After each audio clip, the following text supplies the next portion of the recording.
Monde entier, shalom.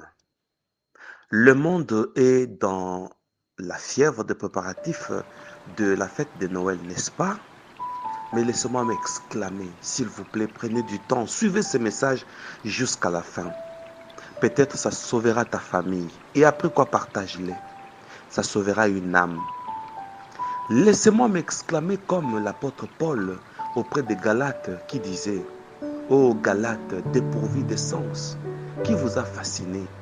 Et je m'exclame aussi pour dire comment le monde actuel entre dans des dogmes pour croire aux choses qui ne s'expliquent pas. Nous sommes dans une crèche. Jésus est né, oui. Mais si Jésus est né, pourquoi les maisons qui produisent des boissons alcoolisées ont doublé leur stock? Pourquoi ont-ils triplé leur stock à l'occasion de la naissance de Jésus? Pourquoi les bars ont doublé leur stock à l'occasion toujours de la naissance de Jésus? Pourquoi les jours de la Noël, les copains et les copines se rencontrent, ils se donnent des rendez-vous?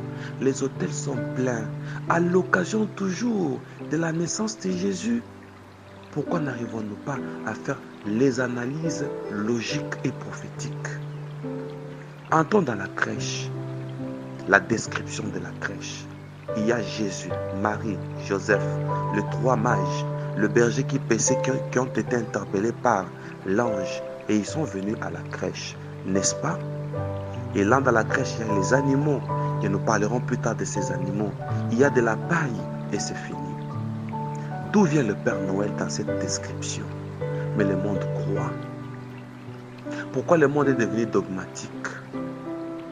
Et je voudrais vous dire, savez-vous pourquoi Jésus est né dans une crèche? Savez-vous pourquoi les mages sont venus là-bas avec leurs présents? La bonne commémoration de la Noël, c'est penser à ce que les mages ont apporté. C'est ça les personnes qui ont accepté, qui ont cru à la nativité. Ils ont dit, où est le roi des Juifs qui vient de naître? On cherche un roi. Est-ce que nous sommes en train de fêter demain ou le 25 décembre pour un roi? Est-ce que tout ce que nous sommes en train de faire, c'est une royauté? On nous place les sapins de Noël, c'est une royauté. Le Père Noël, c'est une royauté. Pourquoi on nous présente des choses hors le royaume des cieux? Parce que celui qui est né, c'est quelqu'un qui nous a apporté le royaume des cieux. Et suivons le langage de celui qui est né. Quand il a grandi, Jésus, il a dit: cherchez premièrement le royaume des cieux et sa justice. Il est né pour ça. Est-ce que la journée de 25 décembre, c'est une journée de justice? Est-ce qu'on pense au royaume? Est-ce qu'on nous prêche l'enlèvement? Parce que celui qui est né, c'est un roi. On lui donne l'encens, symbole de la sacrificature. Est-ce que la nativité ici nous rappelle tous que nous devons servir Dieu? On lui donne l'or, ce qui symbolise la divinité. Est-ce que chacun fait grandir les degrés de son attachement aux choses divines?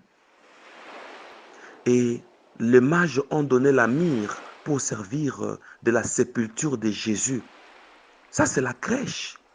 C'est ça. S'il fallait remplacer les choses par leur valeur, la myrrhe, c'est pour embaumer les morts. Et Paul nous dit, nous devons mourir en Christ et ressusciter en Christ. Et on nous a parlé de la nouvelle naissance. Ce baptême ne peut pas remplacer la nativité.